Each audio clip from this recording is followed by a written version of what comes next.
De retour dans l'Africa Newsroom pour la deuxième partie. Nous sommes toujours en compagnie de Maïs Moussi, consultant bancaire, et de nos éditorialistes Alfred Chango et Jean-Marie Bitomo. Tout de suite, le dossier du jour.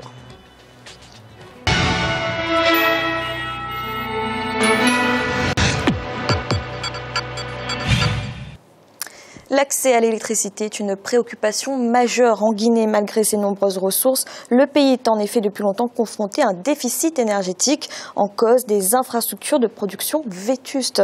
Un reportage de notre correspondant Emmanuel Milimono. Château d'eau d'Afrique de l'Ouest, l'électricité est longtemps restée un luxe pour les populations de Conakry. Les infrastructures de production énergétique datant des années coloniales ne répondaient plus à la demande d'une population en pleine croissance ces dernières décennies. Quelques années après son indépendance, la quantité d'électricité produite dans le pays pouvait couvrir toute la demande sociale. Mais avec l'extension des villes due à une forte explosion démographique, l'électricité devenait de plus en plus rare dans les foyers guinéens. L'arrivée au pouvoir du président Alpha Condé a été marquée par un investissement massif dans le secteur. Les anciennes centrales ont été rénovées et des projets de construction de barrages hydroélectriques lancés. L'une de ces réussites est le barrage hydroélectrique de Caleta, inauguré le 28 septembre 2015 par le chef de l'État en présence de certains présidents africains. La politique de mise en place des panneaux solaires a également révolutionné le secteur. Les villages les plus reculés de la Guinée ont pu avoir accès pour la première fois depuis l'indépendance à la lumière. Quel est l'impact actuel de ce changement sur le quotidien des populations guinéennes? Comment la Guinée, château d'eau d'Afrique occidentale, peut-elle participer à la production énergétique des pays de la sous-région? Comment faire de la souveraineté énergétique de la Guinée une réalité à la mesure de son potentiel? Et quelle place pour les énergies renouvelables dans la politique énergétique en Guinée? S'il y a bien un paradoxe apparent dans le quotidien d'une population, c'est celui vécu par celle de Conakry, capitale de la République de Guinée depuis plusieurs décennies déjà. Château d'eau d'Afrique occidentale, l'eau coule rarement dans les robinets et l'électricité est réservée à une couche particulière de la population ayant la possibilité de se procurer un groupe électrogène. Ce pays de près de 15 millions d'habitants, membre de la CEDEAO, dispose d'importantes ressources énergétiques, agricoles et minières, environ 2/3 des réserves mondiales de bauxite, du fer, de l'or et d'autres métaux précieux. Le taux de croissance annuel moyen de la population est de 2,1% entre 2003 et 2009. Un Guinéen sur 5 habite la capitale et 65% de la population vit en milieu rural. La vétusté des installations de production énergétique n'a pas pu s'adapter à cet accroissement de la population, faute d'investissements conséquents dans le secteur. On dit que la Guinée est un scandale géologique, un scandale agricole, que la Guinée est le château d'eau d'Afrique. Mais nous avons cette particularité, nous étions le château d'eau d'Afrique, nous n'avons ni eau ni électricité. Voilà le paradoxe de la Guinée. La Guinée est dotée de ressources énergétiques diversifiées.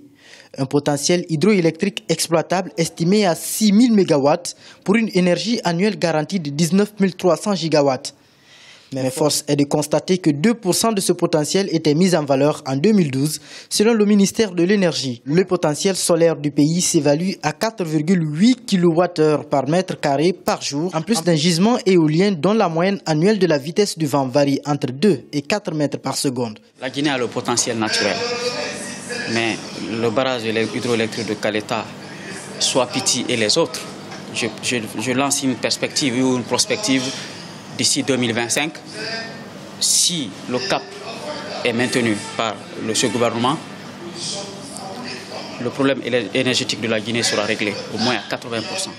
L'un des facteurs bloquants de l'électricité en Guinée relevait des équipements de production, de transport et de distribution fortement dégradés. La desserte reste encore insuffisante avec une qualité néanmoins améliorée de manière sensible. Jusqu'en 2012, le taux global d'électrification était de 12% dans le pays.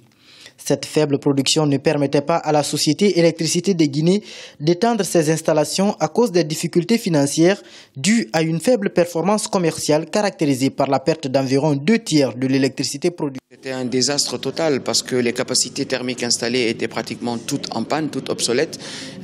Au niveau de la production hydroélectrique, nous avions quasiment que Garafiri qui fonctionnait et qui fonctionnait très mal parce que malheureusement en période d'étiage, la puissance du barrage se réduit aux alentours de 30-35% de sa capacité. Donc tout était à refaire. Les lignes de transport électrique étaient dans un état de déliquescence totale. Avec l'avènement du professeur Alpha Condé au pouvoir en 2010, de vastes chantiers ont été ouverts dans le cadre de l'amélioration de la desserte en électricité. Le nouveau gouvernement s'attaque immédiatement à la construction du barrage hydroélectrique de Kaleta, le plus vaste du pays et l'un des plus grands de la sous-région. Il a coûté plus de 500 millions de dollars à l'État guinéen et ses partenaires et a une capacité de production de 240 MW d'électricité. Depuis l'indépendance à nos jours, la Guinée n'a jamais eu une capacité de production d'électricité installée de plus de 200 MW. Grâce à l'action du président de la République, nous avons réalisé un barrage hydroélectrique de 240 MW que nous avons couplé à une adjonction thermique de 100 MW et la réhabilitation des centrales historiques de Tombo 1 et Tombo 2. Aujourd'hui, la Guinée dispose d'une puissance installée de 340 MW qui est en mesure de desservir les populations des villes de Conakry, Kindia, Forêt-Caria, Mamou, Dalaba, Pita, et nous avons même connecté la ville de Fria. À l'ère là, Conakry, on ne parle plus de problème de courant, il n'y a plus le problème d'eau. Là où moi j'étais, le dimanche, pour laver mes habits, c'était très difficile. Je pouvais parcourir des kilométrages. Mais aujourd'hui, je vais rester chez moi et à la pompe, je ouvre seulement notre robinet, je lave mes habits. À 6 km de l'aménagement hydroélectrique de Kaleta se trouve le site de Swapiti. Quelques jours après l'inauguration du barrage de Kaleta le 28 septembre 2015, le gouvernement guinéen a signé le protocole d'accord en vue de la construction de celui de Swapiti. Ce dernier pourrait, selon les autorités, produire plus que le double de Kaleta, soit 515 MW. Nous allons tout faire avec nos amis de Chine et d'Abu Dhabi et nos amis américains pour commencer d'ici quelques mois le barrage de Swapiti, qui est un barrage de 550 MW. À cela, on peut aussi ajouter le programme de réhabilitation du secteur de l'électricité qui a vu la réhabilitation des lignes de transport électrique dans lesquelles il y avait beaucoup de déperditions par le passé. Et même si les capacités productrices étaient là, le courant n'arrivait pas à destination très souvent. Donc tout cela fait partie du vaste programme qui a été engagé par le président de la République. La puissance totale installée pour le public, gérée par la société EDG Électricité de Guinée en 2012, était de 226,8 MW avec 127,4 MW produits par l'hydroélectricité depuis les barrages de Samou, Garafiri, Kinkon, Lofa, Tenkiso et Samankou.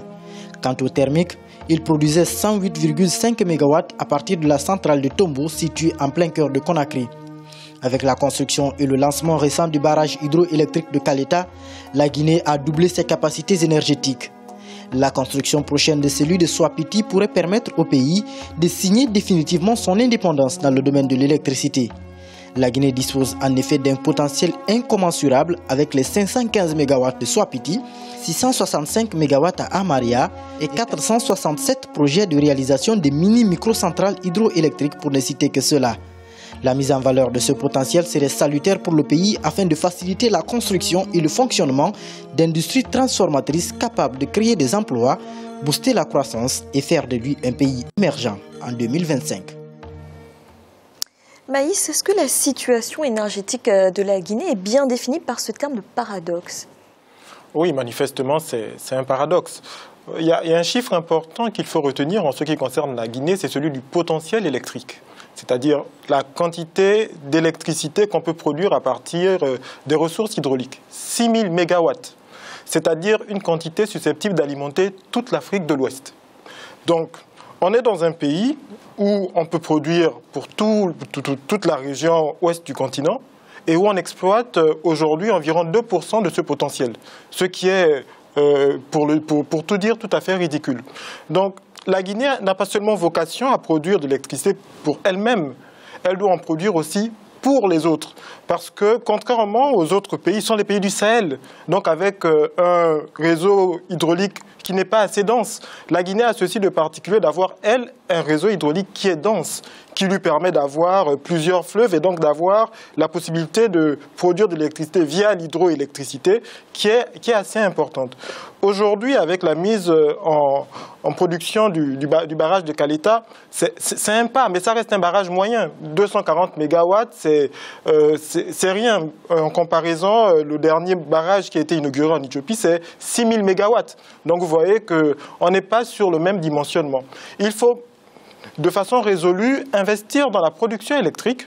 En ce qui concerne la Guinée, je pense que l'hydroélectricité doit être l'une des priorités et essayer de voir comment, à partir de la Guinée, on peut alimenter les autres pays.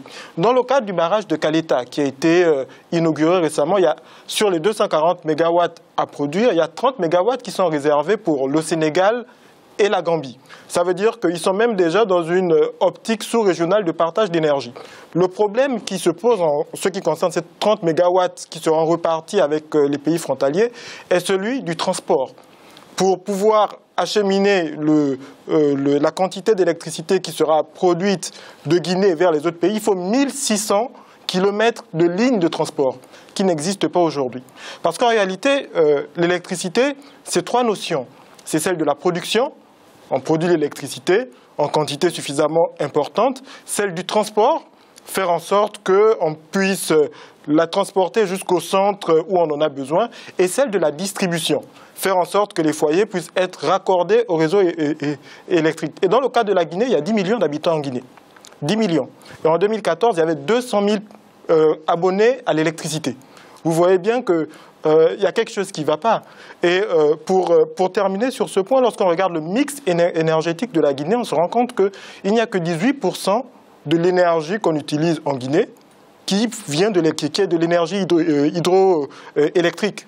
Et généralement, les gens utilisent encore du bois pour se chauffer. Enfin, cette énergie qui relève de la biomasse. Donc c'est un paradoxe, mais sans nom. Alfred, vous êtes d'accord avec Maïs? La Guinée doit satisfaire les besoins de sa population, mais a aussi une vocation sous-régionale. Mais naturellement, Fanny, c'est-à-dire que ici, je vais faire recours un peu au plan du NEPAD, de l'intégration électrique du continent avec plusieurs axes. Et la Guinée avait été pressentie justement pour être une sorte de hub électrique pour l'Afrique de l'Ouest. C'est-à-dire si elle arrivait à produire suffisamment grâce à son hydrologie spécifique particulière, elle pouvait justement distribuer de l'électricité dans les pays environnants. Effectivement, Maïs a rappelé le problème qui se pose. Une fois qu'on a construit les barrages, la question du transport de la Guinée vers les autres pays. Et puis il y a le projet du chemin de fer, justement, qui devrait relier tous les pays d'Afrique de l'Ouest, à partir de la Guinée jusqu'au Mali, etc. Ça nécessiterait aussi de l'électricité. Donc, ça, c'est une part de la réponse. Effectivement, pour l'Afrique centrale, c'était prévu aussi que le Cameroun et puis la RD Congo soient aussi des lieux de production de l'électricité pour ces régions-là. Donc, il y avait cette répartition à partir du NEPAD. Malheureusement pour la Guinée, effectivement, depuis l'indépendance, il n'y a pas eu de politique énergétique électrique spécifique particulière. On s'est contenté, un peu comme dans beaucoup de pays africains, de continuer sur les reliquats, j'allais dire, de l'époque coloniale, sans penser effectivement au renouvellement des infrastructures, sans penser au renouvellement, à la mise en place de nouveaux équipements qui pouvaient permettre de satisfaire justement les besoins locaux et puis régionaux, interrégionaux. Je crois que là, il y a eu une faillite. Et Alpha Condé a raison justement de rappeler cela, que c'est un paradoxe puisqu'il y a tout en Guinée pour que ce soit un pays, un paradis au niveau de l'Afrique et de l'Afrique de l'Ouest en particulier, mais qui n'a pas su justement prendre ce train de l'électrification, de la mise en place justement de ces potentiels électriques et hydroélectriques qu'il possède. Jean-Marie, en termes d'action politique, peut-on reconnaître au gouvernement actuel un effort dans ce secteur énergétique? Nous sommes, c'est vrai Fanny, que nous sommes ici là dans un cas qui est un cas spécifique qui est la Guinée.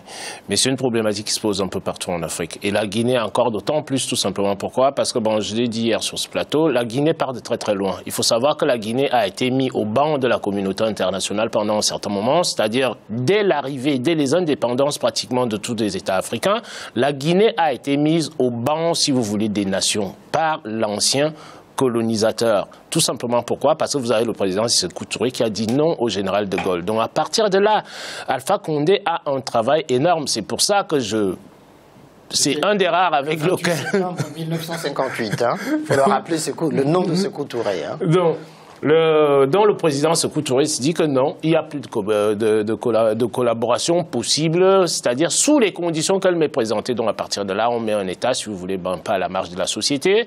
Donc ce qui fait que tous les présidents qui ont succédé, qu'est-ce qu'ils ont fait? Bon, ils sont un peu, la plupart sont restés, puisqu'ils étaient un peu de la même génération que Sékou Touré, ils sont restés sur la même ligne.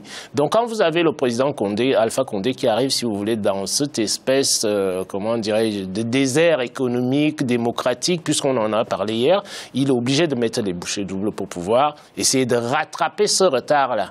Donc à partir de là, la Guinée, effectivement, nous avons parlé de son potentiel énergétique, ce potentiel énergétique-là, comme Alfred l'a rappelé, on le retrouve aussi en Afrique centrale, ainsi de suite. Sauf que, bon, la Guinée, ce potentiel-là, lui permettra peut-être, c'est-à-dire d'émerger beaucoup plus rapidement que pas mal d'économies, parce que les potentiels de la Guinée, on parle de l'hydraulique, là, on a oublié les mines.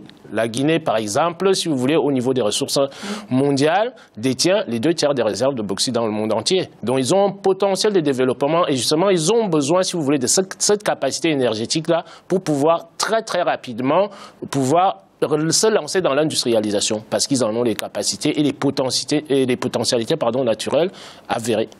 Maïs, vous partagez cet avis? L'action politique de ce gouvernement est suffisante pour le secteur énergétique? Moi, je dirais pas suffisant compte tenu du potentiel. Moi, j'encourage à faire plus. On ne peut pas, et je ne peux pas me satisfaire d'une puissance installée électrique en Guinée qui est de 300, 400 mégawatts, lorsque le potentiel électrique, ne serait-ce qu'hydroélectrique, est de 6000. Il faut faire encore plus. Et je voudrais rappeler quand même à Jean-Marie que les pays qui ont dit oui à De Gaulle en 1958 en Afrique ont eux aussi des problèmes d'électricité graves. Donc on ne peut pas... C'est pour ça, Maïs, que je suis en train de reprendre votre contre-pied, tout simplement parce que vous avez voulu nous faire comprendre qu'il y a trop de retard. Alors que les gens qui ont dit oui sont dans les mêmes problématiques actuelles que la Guinée. Donc il ne faut pas trop taper sur la Guinée. Non,